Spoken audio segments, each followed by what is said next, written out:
Começa agora mais uma edição de Fórum. Em 2007, mais de 67 milhões de processos lotavam os tribunais brasileiros. É o que mostra uma pesquisa do Conselho Nacional de Justiça divulgada recentemente. Para falar desses números e do que está sendo feito para agilizar o trabalho do Poder Judiciário, conversamos agora com o conselheiro Antônio Humberto de Souza Júnior, do CNJ, e com Ana Carolina Prata, do Departamento de Pesquisas Judiciárias do Conselho Nacional de Justiça, a quem eu gostaria muito de agradecer pela presença. Mas antes de entrarmos justamente nessa conversa, falar desses números, gostaria de convidá-los para acompanhar uma reportagem feita pela nossa equipe aqui da TV Justiça. Vamos ver. O ministro Gilmar Mendes apresentou os números mais recentes da Justiça no Brasil. Em 2007, ano da pesquisa, existiam quase 68 milhões de processos em tramitação. 80% deles na Justiça Estadual. O estudo também mostra que a justiça mais cara é a do Distrito Federal, que gasta em média R$ 416 por habitante. Na outra ponta está o Maranhão, R$ 44. O Espírito Santo tem a maior média de juízes por 100 mil habitantes, 12,8. Já o Pará tem apenas 4. Esta é a 5ª edição do Justiça em Números, que é uma espécie de raio-x do Judiciário. O levantamento aponta falhas e conquistas das justiças estadual, federal e do trabalho, e ajuda a traçar estratégias para melhorar o atendimento à população. Segundo o presidente do Supremo, a morosidade segue como principal problema no Brasil. O combate à morosidade passa pela implantação do processo eletrônico, especialmente nessa quadra vivida pela justiça brasileira, né, de massas enormes de processo. Daí a necessidade de implantação do processo eletrônico em parcela das unidades judiciárias.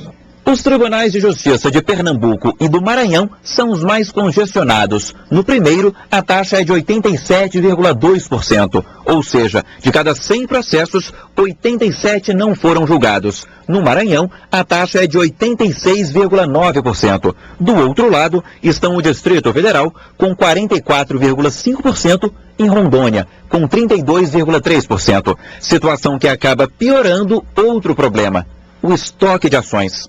Nós temos aí no estoque processos em fases distintas, processos que já estão na fase de execução e processos que já estão na fase de sentença, ou seja, que ainda aguarda uma sentença. Então, eu tenho medidas diferentes que serão adotadas para a fase de execução e tenho medidas diferentes que podem ser adotadas para a fase de conhecimento, para aqueles processos que ainda esperam uma sentença judicial. Bem, como vimos aí na reportagem, vimos alguns números. Na verdade, trata-se de muitos outros levantamentos por parte do Conselho Nacional de Justiça e, como dizem, os números falam, né? É preciso muito prestar bastante atenção nesses números. Agora, Ana, eu queria que você falasse um pouquinho do histórico do Justiça em Números, porque é a 5ª edição, né? Isso. 5ª edição com os dados de 2007, né? Na verdade, Justiça em Números nós temos dados desde 2003 e ele surgiu, na verdade, como uma continuação de um projeto que foi feito pelo Supremo, que era o BNDPJ, que era o Banco Nacional do Poder Judiciário, e que a partir desse banco, o Supremo Tribunal, ele encomendou uma pesquisa para o Data UNB, e essa pesquisa chegou em alguns indicadores, que são os indicadores que hoje em dia são usados no Justiça em Números. Então, começou há muito tempo atrás, que foi ainda com o BNDPJ, e foi seguindo até virar o Justiça em Números. E em 2006, foi quando a gente teve realmente uma resolução, que foi a resolução número 15, onde os tribunais agora realmente passaram a ser obrigados a informar esses dados para o Conselho Nacional de Justiça. Tá, então até 2006, na verdade, não havia uma resolução, ou seja, o que acontecia era um levantamento, uma pesquisa, mas os tribunais não tinham a obrigação de enviar os números, é isso? Isso, não havia a resolução que obrigava os tribunais, apesar de eles já estarem enviando os dados nos mesmos moldes que a resolução pede hoje em dia. Mas não eram todos, né? E ficava a critério de cada estado. Não, eles já enviavam, e aí com a resolução, os dados que a gente não tinha, ou que estavam disponíveis, a gente conseguiu recuperar esses dados e melhorar a série histórica. Foi isso que foi feito. Conselheiro, a partir desses números, esses antigos, não vamos nem entrar ainda nesses números recentes, já foi possível o próprio CNJ fazer algumas, digamos, correções? Sem dúvida. É importante frisar que a estatística ela tem uma importância, é como o espectador entender, é como acontece quando a gente vai ao médico, né? Normalmente o médico, se não vê uma coisa muito evidente no paciente, ele pede a ele que faça uma série de exames e vai investigar como está o organismo daquele paciente para verificar o que pode ser feito para melhorar aquele mal-estar, aquele sintoma que ele está acusando. O Justiça em Números, ele funciona exatamente como esses exames que a gente faz junto ao médico. É preciso fazer um diagnóstico da nossa realidade para, a partir daí, arrancar com as soluções.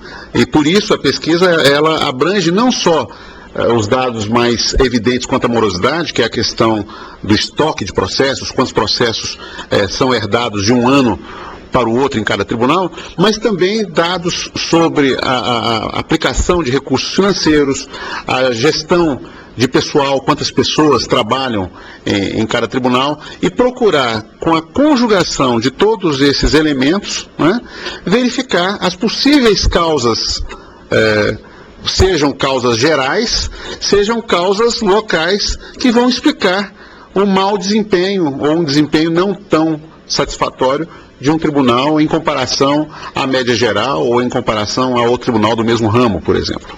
Só falou um ponto interessante, porque normalmente, quando se fala no judiciário, a primeira coisa que vem pelas dificuldades é a morosidade. Esse é o ponto-chave. O próprio ministro, presidente do Supremo Tribunal Federal e do Conselho Nacional de Justiça, o ministro Gilmar Mendes, cita, reconhece essa deficiência e propõe, claro, algumas ações. Mas é preciso salientar também que existem outros setores do judiciário que têm certas dificuldades, ou seja, são às vezes financeiras ou de próprio material, né? Muitas vezes a gente imagina, como foi citado ali na matéria, o Distrito Federal que gasta mais.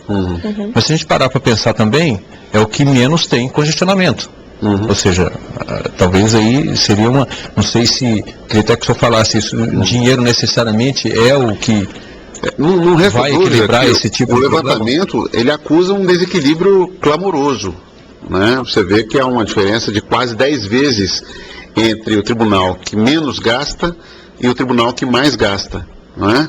Quer dizer, isso esconde o quê? Esconde as dificuldades de captação de recursos, às vezes até mesmo a pobreza de um Estado, ou até a dificuldade política mesmo de convencimento junto aos parlamentos de cada Estado, quanto à importância de aplicar mais recursos, né, para o Poder Judiciário e que acabam repercutindo, né, exatamente também em índices alarmantes de morosidade. Por exemplo, o Maranhão foi colocado aí na matéria como o que gasta menos, e os índices do Maranhão, em termos de taxa de congestionamento, estão entre os piores do país. Quer dizer, é possível já enxergar, independente de outros fatores que possam melhorar a gestão da atividade jurisdicional naquele Estado, mas é possível fazer uma correlação que você fez contra o Distrito Federal, faria também em relação ao Maranhão. Quer dizer, entre volume de recursos aplicados e o desempenho do Poder Judiciário respectivo. Ana, nesses casos, por exemplo, como eu disse agora há pouco, as pesquisas não ficam muito voltadas apenas para a morosidade. Quais são outros pontos que você cita que são realmente assim? Na verdade, nós temos dados tanto de litigiosidade como também de estrutura. Então, a gente tem o número de pessoal, quantitativo de magistrados, nós temos dados de orçamento, quanto que cada tribunal gasta, e aí dentro do orçamento a gente vê quanto que ele gasta com pessoal, quanto que ele gasta com bens e serviços. Nós temos dados também na questão de informatização, computadores por usuário, gastos com informática. Então, assim, isso é um lado mais da estrutura. Aí, dentro de litigiosidade, aí nós temos tanto a taxa de condicionamento, que é um dado importante, nós temos também a carga de trabalho também, que é um dado também que é utilizado muito, e nós temos as taxas de recorribilidade, né? Recorribilidade externa, recorribilidade interna, e alguns dados de acesso à justiça, que são as maiores demandas, os demandantes, que então são esses dados também que o Justiça em Números aborda. Ou seja, não fica só nessa questão do processo, de processos em si. E tem alguns indicadores até que são utilizados assim em outros países, né? Que é, por exemplo, quantidade de casos novos por habitantes, magistrados por habitantes, que são dados que a gente consegue, com esses dados, comparar a realidade do Brasil com a realidade de outros países, né? Porque uma coisa interessante nos dados do Justiça em Números, nos indicadores, é que eles são todos baseados no Plano Ibero-Americano de Estatística Judicial. A gente segue os mesmos critérios que esse Plano Ibero-Americano segue também, para a gente poder comparar os dados que a gente tem, não só dentro do nosso país, né, mas para a gente poder comparar com as outras justiças, onde a gente está diante desses